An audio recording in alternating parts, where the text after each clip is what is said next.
Sam Smith was the first female stockbroker of the city investment firm. My choir master, actually, he was in the city and he said, I'll get you a day's work experience in the commodity exchange. But as I walked in, age 17, in my little suit, feeling all excited, they started barking, literally dog barking as I walked in.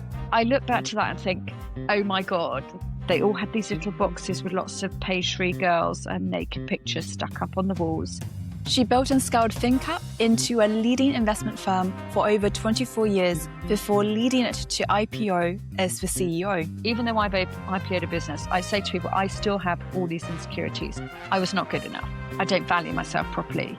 Should I be at the seat at this table? What also really stood out to me is actually Sam's true belief that inclusivity and culture are three drivers of both profit and growth for a company. Quick note before we start. If you have enjoyed this podcast and want to support our incredible guests, please follow Low to Grow podcast on Instagram and TikTok. Welcome to Low to Grow, the podcast transforming life's toughest moments into opportunity for growth. I'm Annie, a Forbes Under 30 technology founder whose entrepreneurship journey ran parallel to a mental health awakening. In every episode, I sit down with inspiring individuals and delve into how they manage to turn their personal or professional challenges into opportunities for growth. If you're facing uncertainty in your life, feeling down, or simply need a kick of inspiration to keep moving forward, this is your space for the honest and uplifting conversations that you will want to hear. Hit follow so you never miss an episode, and let's dive in. Sam is now the co-founder of Superscalers, working hands-on with ambitious scale-ups, and she is also a huge champion of underrepresented founders in the UK. Sam, it's such a pleasure to have you on the Low to Grow podcast. Who do you want to be listening to our conversation today? So I think it's probably useful for any entrepreneur that's starting out, any entrepreneur that's scaling, any entrepreneur that wants to really super scale, and probably particularly any entrepreneur that's feeling a bit stuck or needs a bit of encouragement and really wants to think a bit bigger. How would you describe where your journey started? God, it started, because it has my career journey. I'd done 3 years accountancy. So I was at KPMG for 3 years and studying to be a qualified chartered accountant, which I got my exams, and I left the day I qualified, and I was going to go to a big corporate bank, and I decided that wasn't for me. Something happened, and that made my decision. And I started working for a private wealth manager that just wanted to set up this new department to do corporate finance. And I was 24. Everyone thought I was mental. I thought it was worth taking the risk. I didn't even think it was a risk, to be honest. I thought it was a risk doing something I didn't want to do. And I set about working out how you set up a corporate finance department. I didn't know what I was doing. I didn't know how to do a corporate finance deal. I just learned. And gradually that decision meant we built that division out. We built it to something quite significant, to 3 million turnover. And then I bought that division out, became FinnCap 8 years later, and then built it to be the largest investment bank for growth companies in the UK. So no idea what I was doing at the start, no idea that I was an entrepreneur, or no idea I was going to build something. It just happened, by keep growing and keep getting to the next stage. And that was my 24-year history. Wow, you make it sound so smooth, but I'm sure that there were a lot of challenges and also maneuvers that you had to do in there as well. Definitely not smooth. No, definitely not smooth. But I think all us entrepreneurs are extremely positive. So even when something is going really badly wrong, you sort of see the positives. And actually, I'm a great one for thinking whatever happened for a reason. I've got a great quote, which I love, is, you need one door to close before another one opens. And that's always my philosophy. When something's going really wrong, you're really, really, really struggling, that's the opportunity that something else is about to happen. And if you keep that mindset, I think you see the things that are about to open and then you never look back. I like that. It's similar to that saying of you have to leave something behind in order to welcome in something else. And I think that's very true. So for you then, Sam, early on in your career, was there one particular opportunity that you remembered losing or really, feeling bad about losing, which then actually ushered in a new opportunity that set you on the track to do what you have been able to do and achieve? So losing, I don't frame things like this in my head. So when I go back, I think, God, what do we, every single client loss, every time something went wrong, I would feel that very painfully. every single member of staff that I lost, I would feel it very painfully. I'd try and fight for them. And I think all those losses, you feel it because building a business is in your DNA, and it was very personal, and I took everything very personally. And I think one of the lessons I learned when I had a very good chairman who would say, look, these things are going to happen. Losses and failure is what comes with growth. You have to lose to win. You can't just always be winning. And actually, you just learn to deal with the losses and they become smaller, and you stick to the vision, and you just learn to accept that loss and failure and things not working is just part of growing forward. So there's probably a few major things that have happened that are really my lowest points, but in terms of losses, I don't see them like that. I think that's a very positive mindset to have, and also very true to a lot of entrepreneurs that I know as well. In those times when you were at your lowest, who did you lean on to get you through that? Okay, so the lowest point I think was 1 year in, where I actually had a great maternity leave. The beginning was like, this is amazing. My daughter's sleeping. I had a maternity nurse. I was working 3/4 of the time. I was really, really happy, and things were going very well. And the problem started for me when she was about 6 months old, when I was back in the office full time, feeling quite guilty about not doing the dinners I was doing before, feeling like everyone expected me to be exactly the same CEO as before. So challenging that. At the same time, at 6 months old, my daughter got very ill, went into hospital, lost a lot of her birth weight. And suddenly I didn't have a good sleeping baby. I'd lost all my support that I'd had during my maternity leave to mean I could work and have Aoife at home all the time.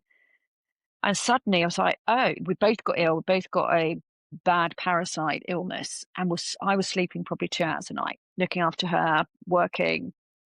The whole thing became awful. And consistently, my 2 hours a night turned into, I was falling over in the road. I just couldn't function anymore. And I had to go to the doctor. So he was like, you have to be in bed for 2 weeks. So went to bed for 2 weeks. Still was working because my brain was still working, but I had no energy to even walk down the stairs for 2 weeks because I was so tired. And I think what that tells you is, look, there are a few things going on. One is you feel so guilty. Your life's completely turned around and you need to fit it into a new box. You've lost your whole identity. Things are coming at you from all angles. There's lots of things to process while you don't have any time to process it. So I think the big thing for me, and the thing I did then, and then the learning I've taken ongoing, is you need help. You have to ask for help, and I'm rubbish at asking for help. So for me, I tried everything. I tried every single approach to alternative stuff, life coaches, yoga, everything. And the two things that were transformational for me were, one, I went to this amazing yoga teacher who did life coaching and yoga at the same time. And I can't even quite explain it.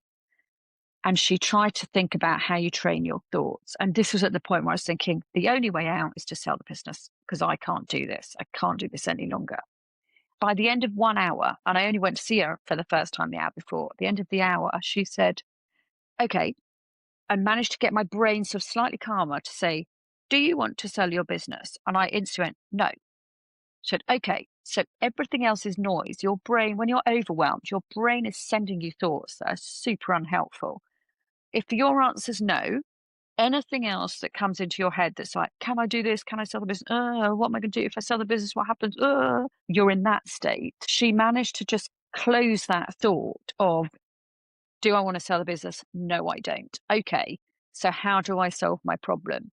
And almost instantly, all the noise to do with what happens if I have to sell the business was gone. So that was one thing, like calming your brain down. Then I went to see Geeta, who's now my coach and has been since then, like 10 years ago. And I actually went to see her about something completely different.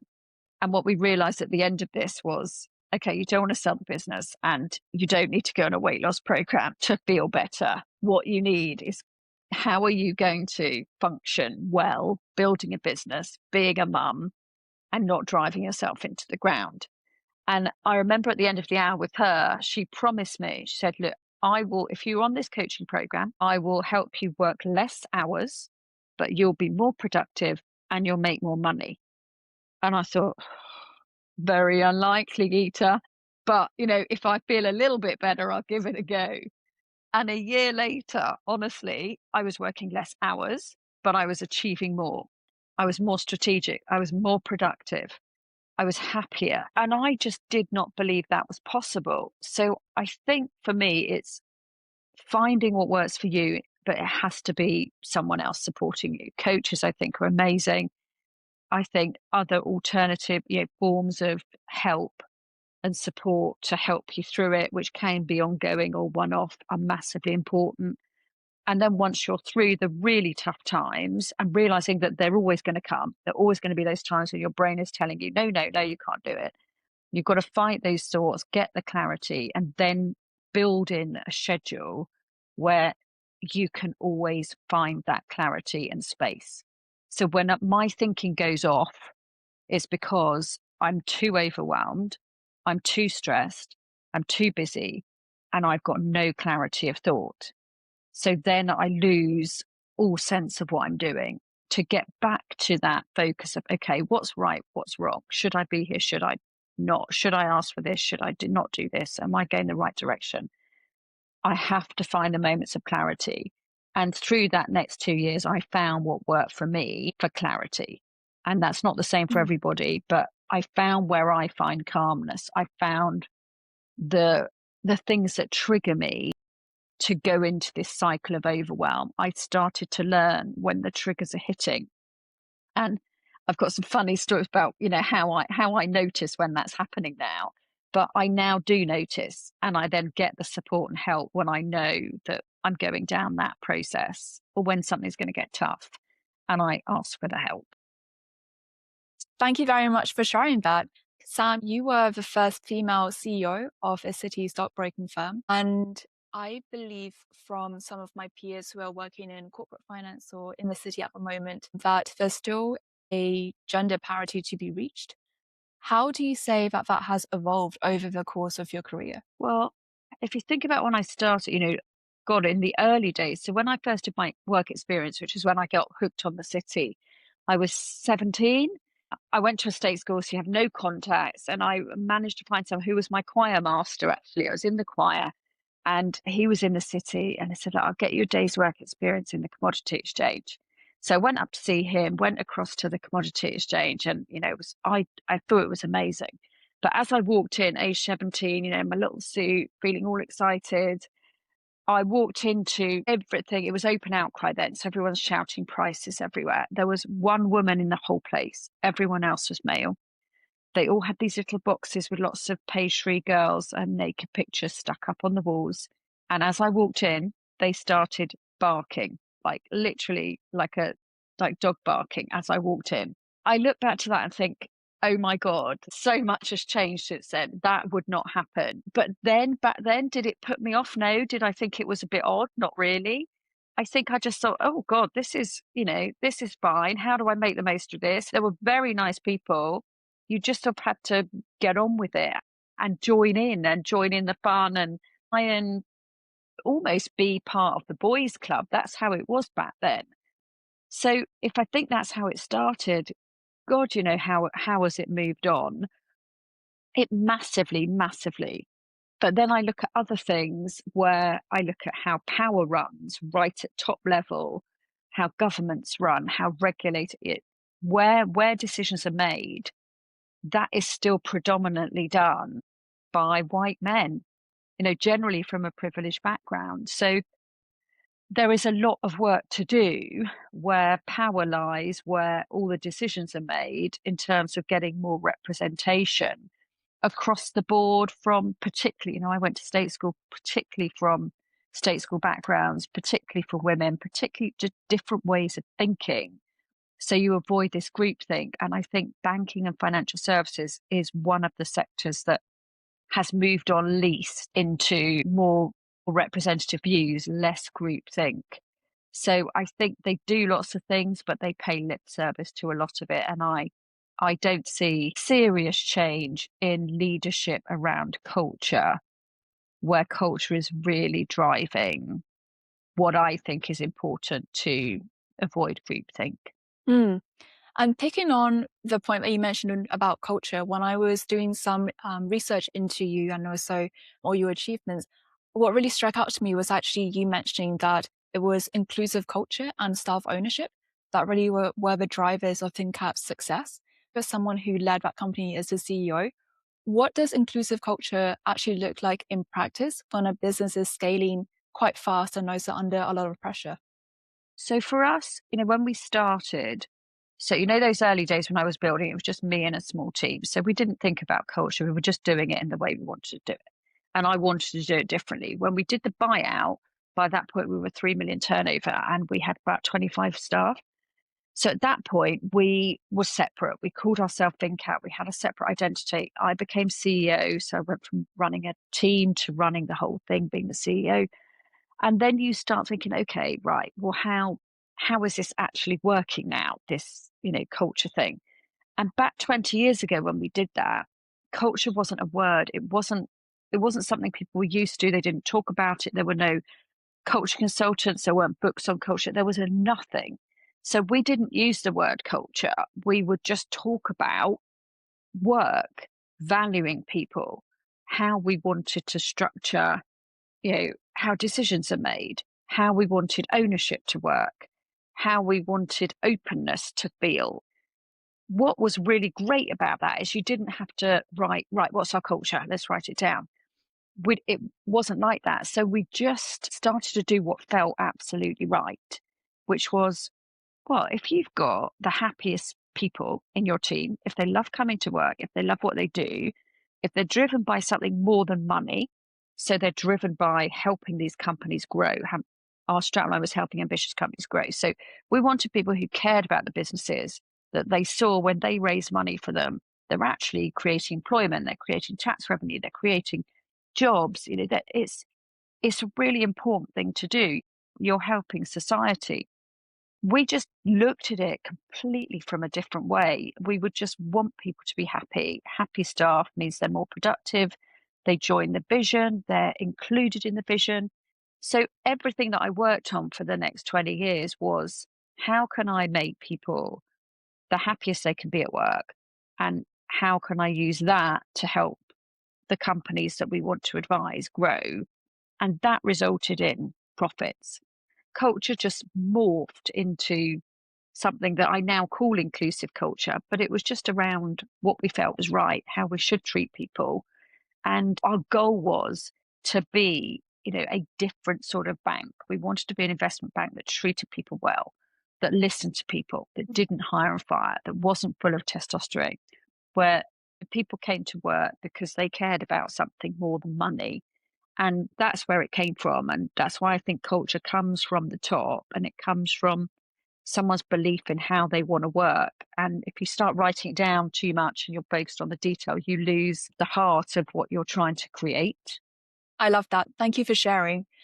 On the morning of the IPO of FinnCap, what was going through your mind? The IPO that was actually linked to an acquisition of another Yes. company. So I feel like there must have been a lot going on in the background. And I'm really curious to understand how you felt on that day. Well, it was a tough IPO because the time we decided to do it, December 2018, it's always tough to IPO. It's not a good idea to buy a business and IPO at the same time, one conditional on the other, but we were doing that as well. But the market was very, very difficult. So it was the time when the government was losing MPs left, right, and centre, and the government was collapsing. So most people were pulling their IPOs. So we were at a point, we had this deadline of the 5th of December. We'd had that planned that day from the start. And we were organising everything around that date. And then the market was getting worse and it was more difficult to raise the money. And at many points, like, are we going to get this done? So by the time we'd actually done it, I was so tired, just relieved that we'd raised the money, we'd done the deal. It was 6 months of absolute brutal work, particularly the last 2 weeks when everything's going on. I didn't think about it too much until the morning I walked in to the stock exchange. And, you're just like, oh God, everyone's here. We've acquired the business. We've spoken to the team. We're all going to go to the stock market open. We're going to watch our, share price come up on the big screen. And when I walked in, you're just like, thank God we did it. Thank you. It's just relief. and you're exhausted. I walked in and you see your business's name flash up. Everything's branded, your colors, everything's about your firm. And I walk in and see it. And I've walked into the stock exchange many times to see other people's IPOs. But when it's yours, I actually started to get, and I'm not a crier, I started to get very choked up. And I think that's, you just take those split seconds of going, this is 20 years of work. We are actually IPOing ourselves. We're actually, like, we're listed. That's a big deal. And it was so emotional, way more emotional than I thought, and a much bigger event than I thought in my working career, and probably one of the proudest moments of my entire life, just seeing the fact that we got there. The other thing, it was my daughter's nativity in about an hour's time after that. And I had to rush because I'd missed the previous years. So that was all. I had a motorcycle outside to get to her nativity in time. So, it was also a weird day of, right, okay, let's get this IPO done and let's get to the nativity as well. But it was a hugely proud day, and it makes you realize, how an IPO is just such a major event in a corporate life. It's so beautiful how you were able to make in time to go to your daughter's nativity play as well. 1 minute to spare. 1 minute to spare. And that's why it was an amazing day, because it's like, I've IPO'd my business, I've celebrated that. You get there at 7:30, the market opens at 8, and I was straight on a motorcycle, straight to my daughter's, running in all my work suits, and get to the front row. And she walked in. She was actually first because she was a little sheep, walking on first, and I probably had less than a minute to spare. But you're like, I've actually done both. I've IPO'd my business and I've got to my daughter's nativity, and I can't really decide which is the better feeling. But the best feeling was the fact that I did both and I made both work, and that can fit together. It was a bonkers day. That's incredible. And I'm with you. I think it's the fact that you managed to do both. That's pretty impressive. At the same time of you building your company for over 2 decades, you also had commitments to your family, to your children as well. I'm not going to ask about balancing work and family, but how did you find it personally in terms of giving different parts of yourself to work and also to your family? Oh, it's a major struggle. When I had my daughter, which was 2014, the first 2 years were rough. I was working very hard trying to get back to normal. And I was actually the first female in our office to have a baby. So I was trying to write the maternity policy while my board were telling me I was conflicted. It's like, what? There's no man had a baby then in their family. It was completely bizarre. So I'm trying to set the role model standard while going through it myself for the first time. And it was very different to how I expected it to be. And I realized, I think then, that balance is different for everybody. There isn't really a balance thing. What I think we find as women is there are moments in your journey at the early stages of having a baby, definitely, but then later, and later with aging parents here, when you have these responsibilities, they come in small windows of time. But whenever your window is where you need support, you need your corporate employer to support you. And that is very much a one-to-one case. You might have an ill child, you might have a child that sleeps from day one. You don't know what it's going to be like, and you just need to support someone through it. And I have moments where, probably 3 or 4 moments where I thought, I can't do this anymore. I can't do everything. I'm broken.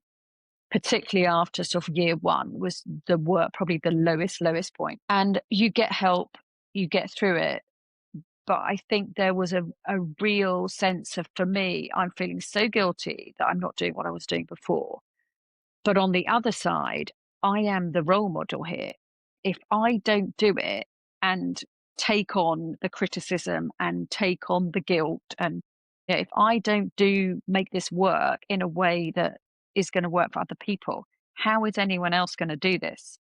What I struggle with the most is not just finding the balance, but being able to live the balance and still feel like you're a good boss and still feel like you're a good mum.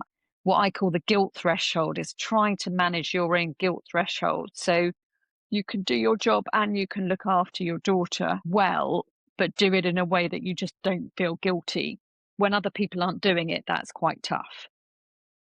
From what I'm hearing, Sam, it sounds as though one of the things that got you through those times was actually your desire to pave the way so that women who come after you are able to follow a good example and have the support that you had really thought to have set up for them. How are you teaching your daughter to lean into her own clarity of thought? My daughter appears to be the expert in chilling out and relaxing. And I've learned probably more from her than she's learned from me. A couple of years ago, when she got diagnosed with dyslexia, and as I was doing all the work with her, it's like, this is looking familiar. And then I realized I was dyslexic, and then everything falls into place. What is fantastic is when you realize that you're dyslexic, you've got ADHD, you think in a completely different way to other people and you understand it, things piece together. But what she has automatically done is managed to switch off from that. At school, she was doing a few clubs. That was a bit overwhelming for her. We cut all her outside clubs apart from one, and she just has that still time. For some reason, it's worked for her that she finds a lot of space to just do nothing and to think. And that's made me relax and try and do nothing. And, not be in that doing mode, actually just be in the present nothing mode. In a funny way, I've learned way more from her in that. And I'm probably much more conscious now of, oh God, she needs to see me calmer. And when I'm out of whack, she's out of whack. And if I'm feeling discombobulated and a bit upset, her behavior goes a bit strange. You realize actually the two are in tandem. When I'm calm, she's calm. When she's calm, I'm calm. Both of our calmness levels really impact each other, which helps us to focus on being calm. And now it's my greatest strength to remain calm at all times when that wasn't always the case. That's a superpower. And I also think it's so beautiful how you described it, how a person's peaceful state can really radiate and affect the people that they love and the family around them as well. How do you feel that becoming a mother has affected your leadership style as a CEO? I don't think it's changed my leadership style because I think I've always had a very, very clear view of how I want to lead, which is doing it my way. And I've become more authentic to me, which is something I've had to grow and learn. But what has been great about being a mum, and as I said about being coached with Geeta, is because you've got lots of things going on, you have to be focused. So I've become, as the business has grown and I've become a mum, more focused on what's critical, better at saying no to things, better at boundaries, better at working on the things that only I can do and delegating everything else, more organized, more productive with my time, not faffing around wasting time. And I think that's what being a mum and having to do a lot of things and manage things, it helps you to prioritize what matters. There's no way I would be as good a CEO as I am now or as good a leader if I wasn't a mum. I don't think. And now you're the co-founder of Superscalers and you work with a lot of high growth, high potential businesses in the UK. How did that come about? Because, from an outsider's perspective, you are someone who led a financial company to an IPO. Why did you choose to start with Superscalers and work with other growing founders? So I think it's from my experience. I spent 24 years building a business. I had no background in building a business. My mum was a nurse. My dad was a computer engineer. I went to state school. I had a very ordinary childhood. I didn't have any network whatsoever. So when I got into the city, I dread the first question of, oh my God, what's your dad do? Where did you go to school? Like, you don't fit in. I built the business from a place of not feeling like I'm worth very much, not feeling my value, trying to do it because I'm really wanted to focus on my mission, but never feeling like I was probably good enough or as good as other people because it wasn't the same. And so by the time I got to the end, I started to feel like, okay, I've got this now. I've built this business. It's gone over 50 million revenue. We've IPO'd. This is good. And finally, people were taking you seriously. So I was very keen that, you know, building business of size not only helps you make more impact, it helps you get your voice heard and gets you taken seriously. So that was a part of it. And on leaving, when I wanted to do lots of different things and champion entrepreneurship, championing the voice of the underrepresented founder, what I found very quickly was, do you know what? The one way I could really help change the way decisions are made and change what power and influence looks like is helping underrepresented founders build big businesses, because that's how we get a seat at the table. And that's what I can actually help do. We set up the Superscalers. It was a mission, firstly, to find out how many women in the UK have ever built a business past 50 million. That took 2 years to find the data. It was 80 women a year ago. It's now 144 women. So it's growing really, really sharply, but it's still a low number. What we're doing with the Superscalers is to get a community together of aspiring Superscalers that are at 1 million turnover to 50, who want to be at that 50 million plus level. And we are giving them the playbook to Superscale. So we are helping them work out how they can scale, how they can do it quickly and quicker than I did it. And basically saying, look, what did we want when we were scaling and we had no network and no one to talk to and not know what we were doing and not believe in ourselves and just carry on doing it? What would we have wanted when we were scaling? What could have helped? What could have put something around us to say you could do it quicker? What would have helped us avoid the pitfalls? This is the community that we would have wanted when we were scaling. So it's very exciting. You know, there is a playbook. We've written the playbook now. We're getting the courses ready, which are going to be launched in March. Superscalers is a community that people can join if you're over £1 million revenue and building a business. And we just want to showcase as many founders as possible that are scaling, that have been there and done it, to encourage the next group that are coming through. So then we can change the system because we know what they need. We know that they're doing it differently and we can start to make a real difference. It's a mission-driven project. What did you learn about yourself over the course of creating this community and working with your group of founders? I'm a great self-awareness person. I think self-awareness is the most important thing to building a business and being an entrepreneur. You've got to work out what you're good at, what you're not good at, and you've got to be willing to, find things that are going to help you work on the things you're not good at. So every year I find something that pushes me out of my comfort zone. Every year I find a bit of me that I didn't know before and that I need to work on.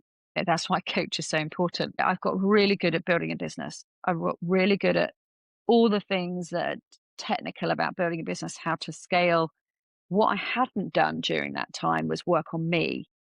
And suddenly when you're not running a business and you're just you and you're going on boards and you're just selling you, and Superscalers is just me selling me, like I can help you build a business, those insecurities pop up all over again. So even though I've scaled a big business, even though I've IPO'd a business, I say to people, I still have all these insecurities that I was not good enough.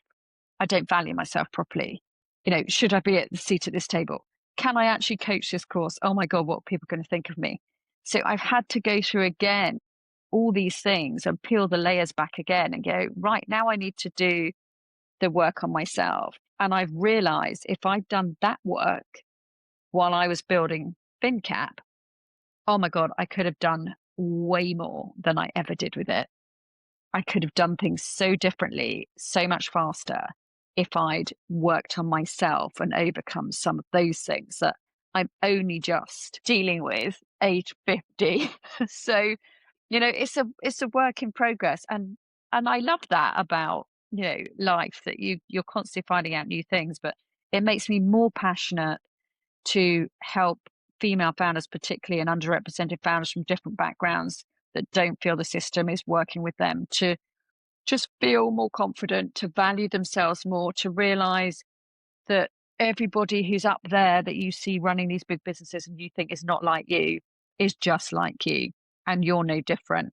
And I think it's taken me this long to work that out, because I'm finally meeting them and I go, oh, you're a CEO of a FTSE 100 company. You're no more impressive than my entrepreneurial friend who's just got to 2 million revenue.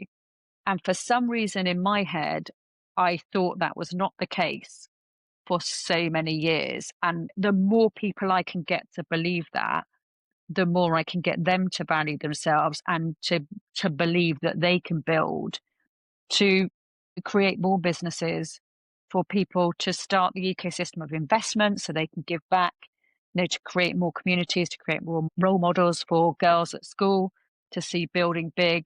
The things I'm learning now are probably most useful to the work I'm doing to help Superscalers grow.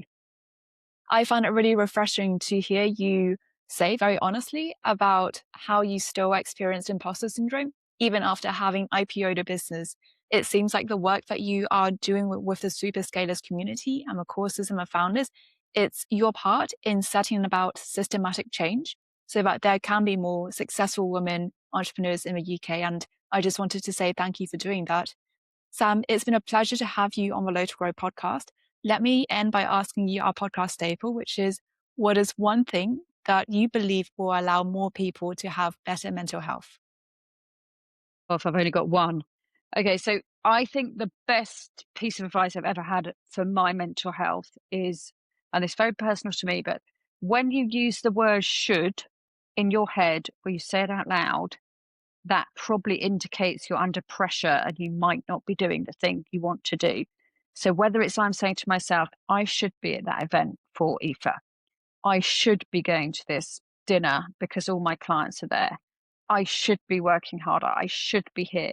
As soon as I hear that word should, it starts ringing alarm bells now, going, no, this is an expectation of me. It's a pressure. It's not what I want. The should thing has to be the alarm bell that you probably shouldn't be doing what you're thinking in your head. So that should word is like noting when you say I should is a real red flag. And I have to add, getting a coach, getting regular check-ins is just transformational for mental health. And there are really good ways to do that now. And we're actually launching something with Superscalers for early stage founders very cost effectively, where they can get access to good coaching, because I believe that is a game changer. So that's two things, sorry. I got one cheekily in as an extra. Please don't apologize. You would not be an entrepreneur if you didn't try to over deliver.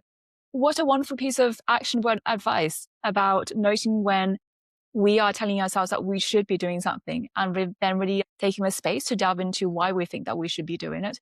And also just assessing critically, does it actually matter with what I want to do? Does it actually align with what I want to do with myself right now? So thank you very much, Sam. It's been such a pleasure. Thank you, Annie. Thank you for listening. Are you excited for the next episode? Follow Low to Grow podcast on Instagram and TikTok to keep in touch with new announcements.